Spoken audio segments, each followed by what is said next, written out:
That morning was completely covered in fog. It was one of those nights where the high beams were more of a hindrance than a help. I was driving slowly, on a mountainous stretch between Santa Catarina and the interior of Minas. Minimal visibility, just the wet reflection of the asphalt back. That's when I saw the red light. A single point of light ahead, moving slowly. I thought it was another truck, maybe with the handbrake slightly applied or some problem with the taillight. The light was low, pulsing. And for some reason, it gave me confidence. I started following. He never sped up. He always kept a constant distance, as if he knew I was behind him. It was comforting to have something to guide me in that white darkness. But the further I went, the narrower the road seemed, with no signs, no sign of any civilization. At one point, I thought about stopping and checking the GPS, but it froze. The screen was black. The radio was crackling slightly, but there was no signal. I kept going, trusting in that headlight. At some point, I realized I could no longer see the lane lines. Just that red dot moving in the fog. And the silence. A silence that seemed to grow inside the cabin. I started to feel strange.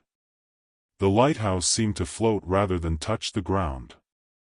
It didn't illuminate anything around it, it only existed within itself. I tried to put on my high beams, but the light reflected back, blinding me for a second. When I regained my vision, the lighthouse was far ahead, almost disappearing. I stepped harder, trying not to lose him. And that's where he stopped. It just stopped. Right on the edge. When I turned off the engine and went out to sea, the fog opened for a moment. And what I saw chilled my blood. The road ended there, in a deep gorge. And on the ground, tire marks. Fresh. Several. All leading straight to the abyss. I stood there, silent, my heart pounding in my throat. No sound, no wind. Just that emptiness in front of me. I looked around, expecting to see the other truck, the one with the red taillight. Nothing. As if it had never existed. But the smell of burning rubber and the slight heat of the asphalt said otherwise. I knelt down and touched the tracks. Still warm. As if someone had passed by there minutes before. But there were no bumpers, no shrapnel, nothing. And as I tried to understand, one last thing made me freeze. Among the tire tracks, there were footprints. Human footprints. Barefoot. Walking to the edge, and disappearing into thin air. I hurriedly got back into the truck, shaking, and tried to reverse without looking too much in the rearview mirror. I wasn't afraid of falling, it was of what I could see behind me. I managed to maneuver calmly, even with sweaty hands, and turned around. When I started to go back down the same road, I realized that there was no sign for an entrance, an intersection, or a turn. It was as if that stretch of road had never existed. As if I had entered a space of my own, a road that had opened up only for me and that red light. And the road now seemed more closed. The fog was thicker. After about 20 minutes, I finally saw an open gas station and stopped to try to figure out what had happened. An attendant came up to me and asked if I was okay. He said I looked pale, like I had seen a ghost. I told him briefly about the red light and the road that ended in the abyss. The man remained quiet, looked inside the store, and called over another guy, an older guy. He came over, looked me up and down, and asked, "You saw him too, right?" When I asked who, he just said, "The guide. He appears in the fog, takes the tired ones to rest." He said they had lost 3 drivers in that area in the last few years. They had all disappeared on foggy nights, all around 3 in the morning. The trucks had never been found. No sign of braking. As if they had vanished into thin air. But on very still nights, he said, some still see the red light passing slowly down the road. And the ones who keep going, don't come back. I wanted to believe it was just a legend, a way to scare the newbies. But when I went to get gas, I noticed that there was something strange on the back bumper of my truck. Fingerprints. As if someone had held onto it during the trip. Since then, I avoid driving on foggy nights. And if I see a light up ahead that I don't recognize, I turn off the headlights, pull over, and wait. Because now I know. Not every lighthouse leads to a destination. Some just want to show you the end. A few days later, with my head still full, I looked for records of the area. I discovered an old road diversion, closed decades ago after a landslide that killed an entire convoy of trucks. It was exactly where I had been. They said that the bodies were never recovered, that everything was buried. But the strange thing was that no one mentioned anything about lighthouses or guides. Just silence, and a sign covered in vegetation warning, danger, route closed. I went back there during the day, with another truck driver. But we found nothing. No ravines, no tire tracks. As if the road had closed behind me. What scares me the most, to this day, is the memory of that moment when I trusted. I thought I was safe by following someone. I thought the lighthouse in front was shelter. And that's what he does. It appears when we are tired, when our mind starts to fail. It gives you direction, comfort. And then it takes you. I only didn't go because I stopped in time. But what haunts me is the doubt, what if he comes back? What if the next night I don't realize I'm following the end again? I've spoken to other drivers about this. Some say they've seen it, but didn't have the courage to follow it. Others have remained silent. One of them, however, called me a month later, saying that he dreams every night of a red dot floating on the road, calling him. He's stopped driving ever since.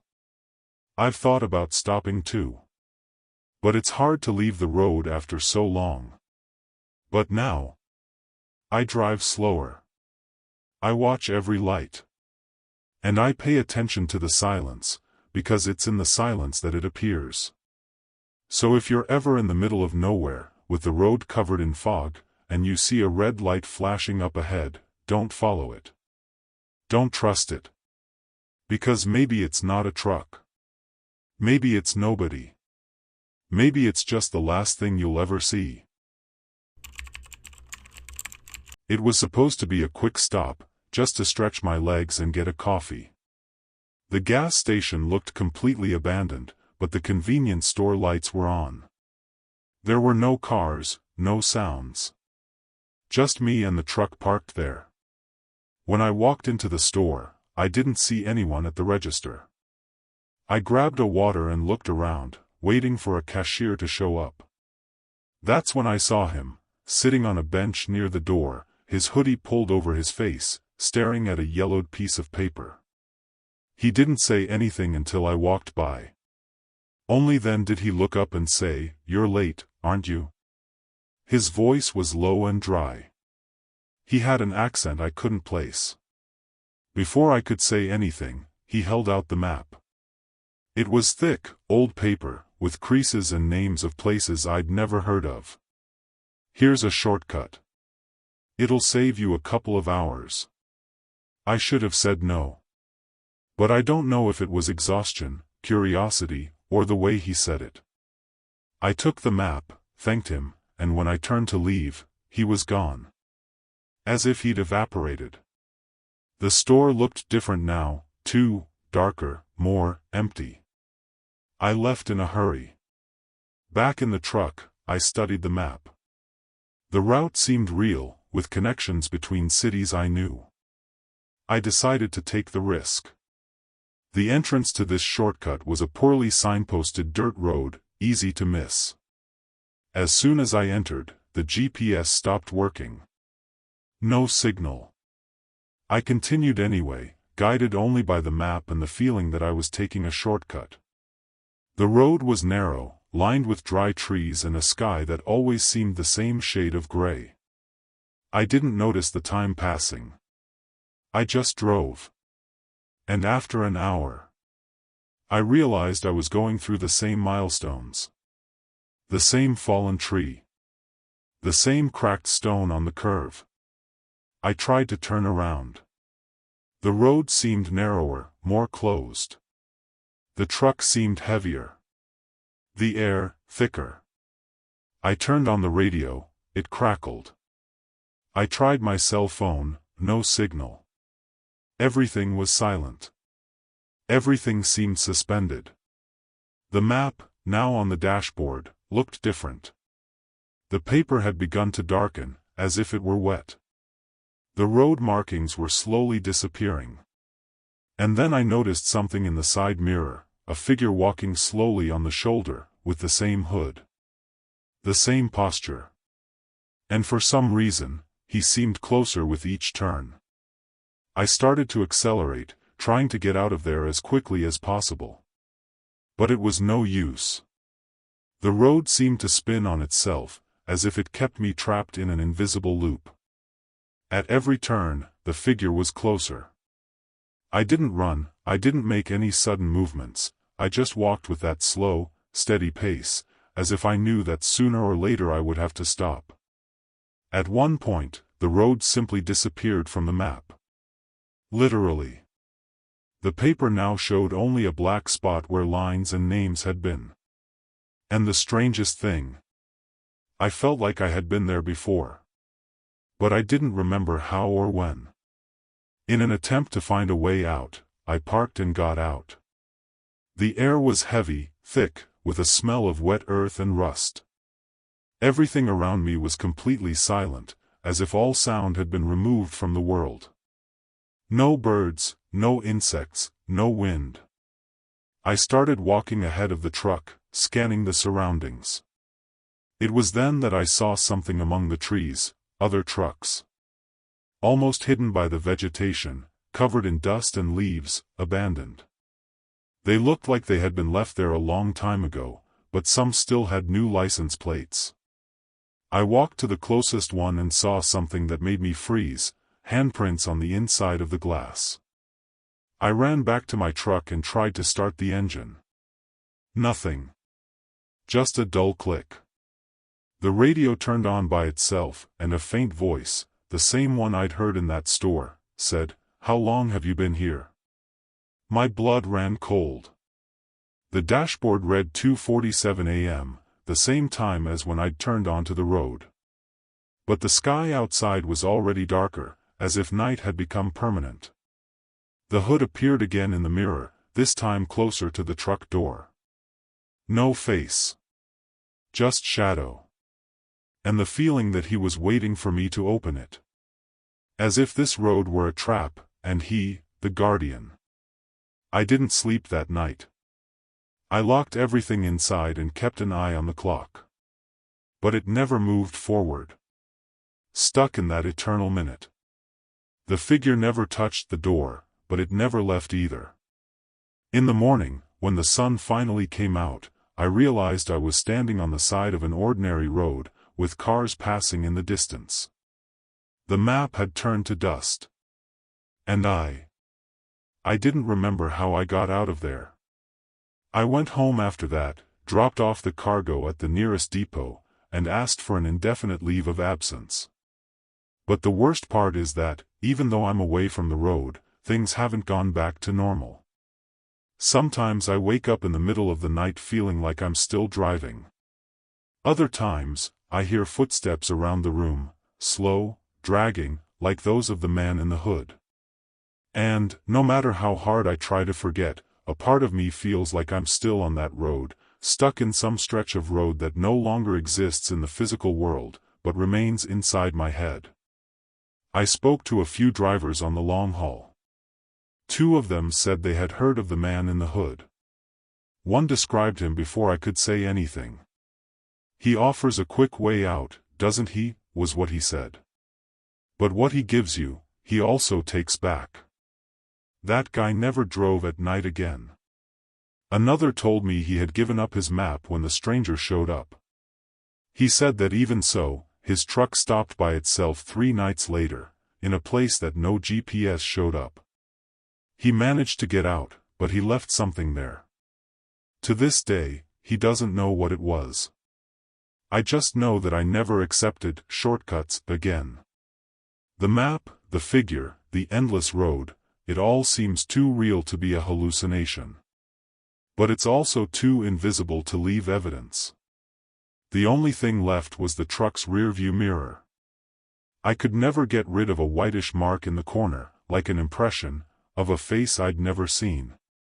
And sometimes, when I pass by a more isolated post, I feel that presence. As if you were waiting for another chance. As if the path was still open, only now closer to home. So, if you're tired on the road, and a stranger in a hoodie offers you a shortcut, don't take it. No matter how good it seems. Because there are roads that don't come back. And there are roads that only exist to trap those who trust too much in someone who appears out of nowhere. It was supposed to be just another delivery. I picked up the cargo at a remote warehouse, close to the border. The paperwork was in order, but there was a strange clause: do not open the container under any circumstances. The person responsible for the delivery was a strange guy, without a uniform or a badge, who handed me the papers without saying a word. He just pointed to the truck and turned his back. The container was large, locked with 3 reinforced padlocks. No labels, no warning signs of live cargo, nothing. Just dull gray metal, as if it were made to hide the attention. I hit the road early in the evening. The weather was cloudy and heavy. I spent the first few hours of the trip in silence, just the sound of the engine and the empty road. But around 11, I heard the first knock. Dry. Coming from back there. I thought it was all in my head, or the metal adjusting to the movement. I ignored it. 20 minutes later, another one. Stronger. This time, I pulled over to the side of the road, got out with my flashlight and checked the container. Nothing out of place, everything locked. I put my ear to it and heard nothing. But the feeling of being watched started there. I went back to the cabin, a little uncomfortable, and continued on my way. That's when I heard my name. Low, drawn out. Ricardo. It came from the back of the cabin, as if someone had whispered inside the truck. I looked back. Of course there was no one there. The radio was off, and my cell phone had no signal. I started to sweat. I turned on the radio just to fill the silence, but it was hissing, as if there was some kind of interference. And between the hissing, I heard it again: Ricardo, open up. I stepped on the accelerator harder. But the more I tried to get away, the louder the knocking got. At 2:17 a.m., I stopped at a closed gas station. Lights off, only the fueling bay working. I went down to breathe, look at the sky, think calmly. But that's when I heard something that made me freeze: footsteps inside the container. Not as if someone was hitting, but as if walking back and forth. I locked everything up, climbed back into the truck, tried to ignore it. But when I looked in the rearview mirror, I swear I saw a shadow moving inside the container. As if something, or someone, knew I was looking. I tried to stay calm and continued my journey without stopping. But from that point on, everything started to get worse. The GPS froze, marking the same kilometer for over an hour. The road seemed to repeat itself, as if I were stuck in a loop. And the knocks now came in sequence, rhythmically, as if someone was trying to communicate. 3 knocks, pause, 3 knocks. Sometimes followed by a whisper. The same name. Always mine. Ricardo. That wasn't normal. It was as if the thing inside knew exactly who I was. as if it had been there before I arrived. That's when the container started making different noises. Not just beats. Scratches. The kind of person who tries to get out with their nails. And at 3:07, I heard the sound of something metallic cracking. I ran back with the flashlight and saw, one of the padlocks was cracked. Not broken, but with a visible crack, as if it had been forced from the inside out. I looked around, and in that absolute silence of the road, I felt that I was not alone. I'm not talking about the presence inside the container. I'm talking about something outside. As if the road itself had stopped to watch. I went back to the cabin, started the engine and prayed that I would arrive at my destination soon. But the delivery address no longer appeared on the GPS. The city had disappeared. Literally. Just a gray spot on the map, with no routes, no alternatives. I turned on the PX radio to ask for help, but I only received one response, a hoarse, distorted voice saying, "It's too late." I couldn't hold back my panic any longer. I thought about abandoning everything right there. But something was holding me back. A fear that didn't come from outside. It was a dread that was growing inside me, as if that burden was affecting me directly. I continued driving on autopilot, not knowing where I was, until I saw lights. An old, rusty shed in the middle of nowhere. No signs, no signage. But it was the address they gave me on the paper. I parked in front, got out, and a man was already waiting for me. Tall, thin, in a dark suit.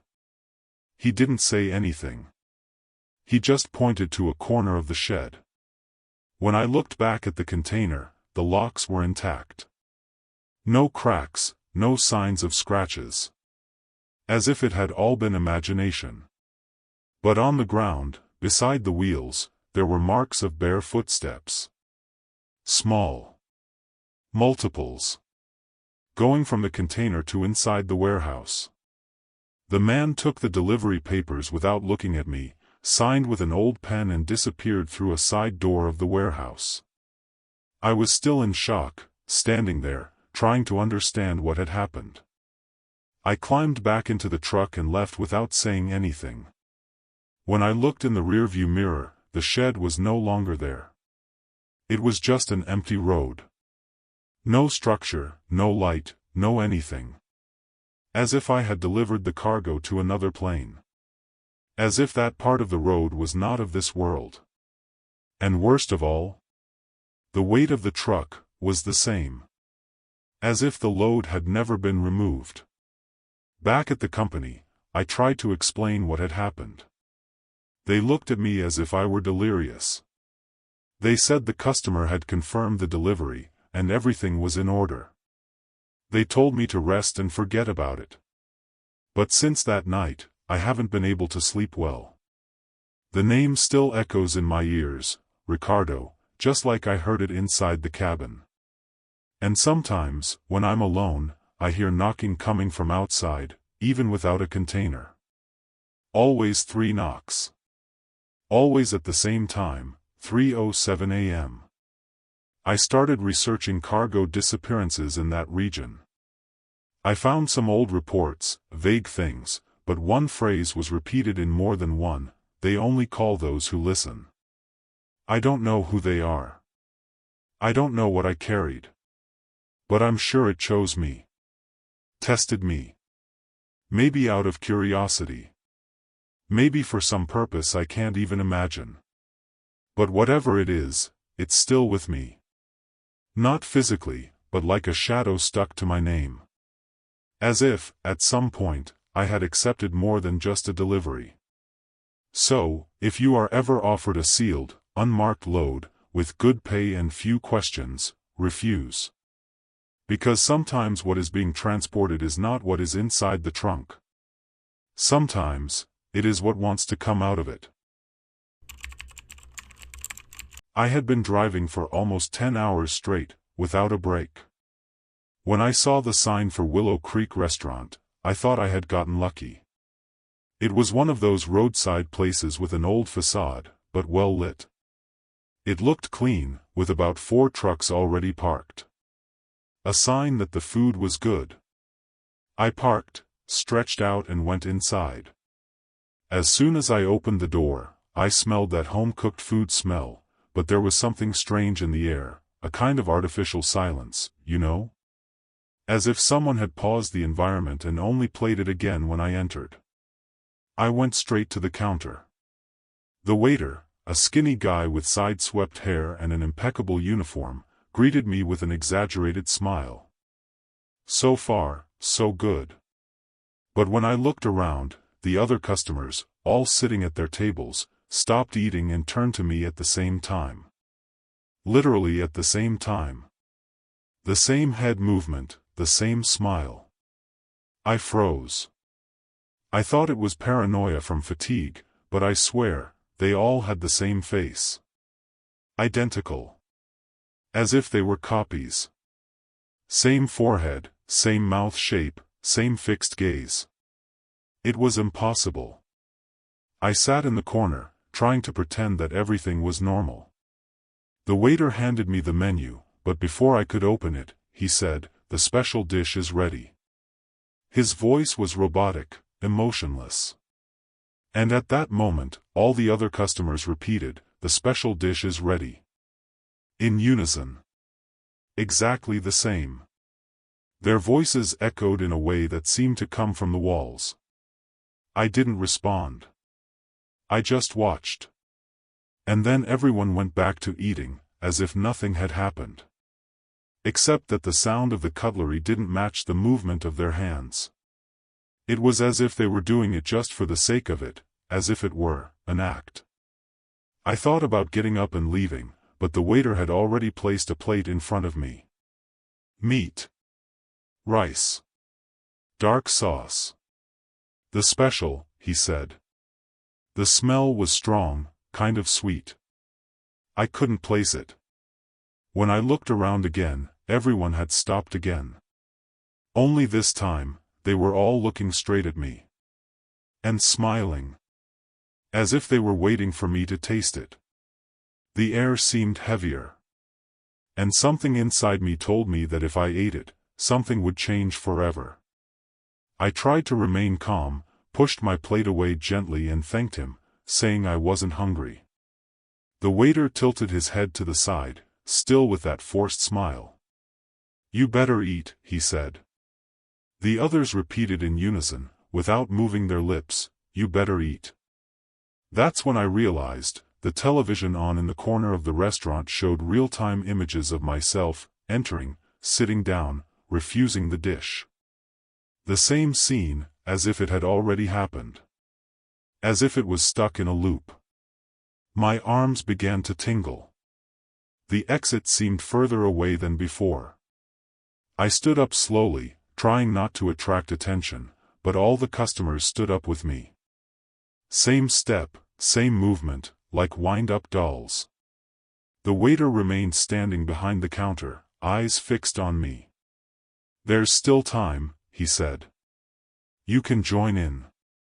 And the others repeated, "You can join in." I took a step back, and one of the customers, or whoever they were, reached out his hand toward me, as if to stop me from leaving. But he didn't touch me. He just held out his fingers and stood there, waiting. I ran. I went through the front door as if it weighed tons. Outside, the world seemed normal, but the parking lot was empty. No trucks. Not even mine. Just that fog appearing out of nowhere, covering everything in seconds. I entered the woods, desperate, tripping over branches, trying to get away from that place. But the sound of the voices haunted me. "The special is ready," they didn't shout. They whispered. Repetitive. Like a mantra that stuck in my mind. I don't know how long I ran, but when I finally stopped, it was already daylight. I was on an empty road, miles away. The restaurant didn't exist on the GPS. I went back to the nearest town and told them what had happened. Some laughed, Others said Willow Creek had closed years ago after a fire. But an older man sitting at the bus station bar took me aside and asked, "They offered the special, didn't they?"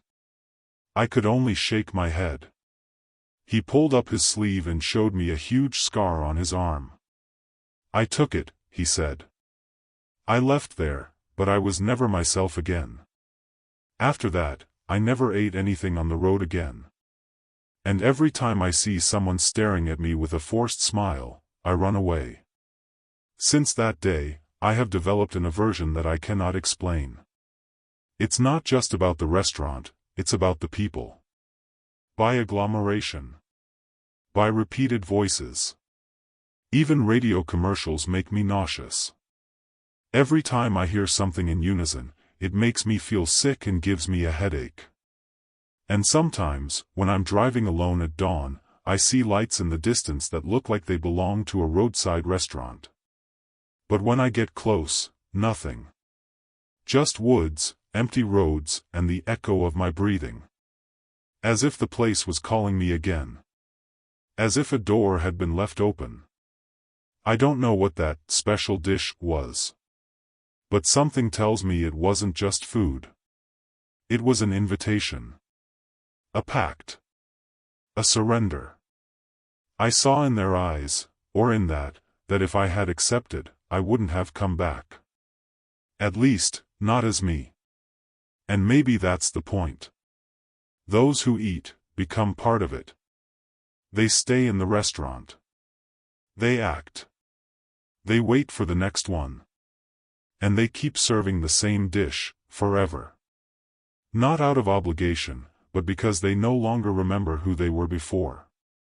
Because now, they are the special one. I researched everything I could about Willow Creek.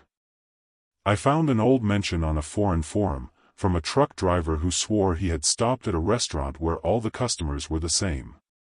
The post had been deleted, but someone commented underneath, "They only let you out once."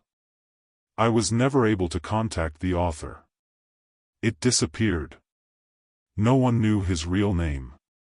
And that's when it hit me, maybe I'm living the only chance to escape. Maybe that's why I remember everything.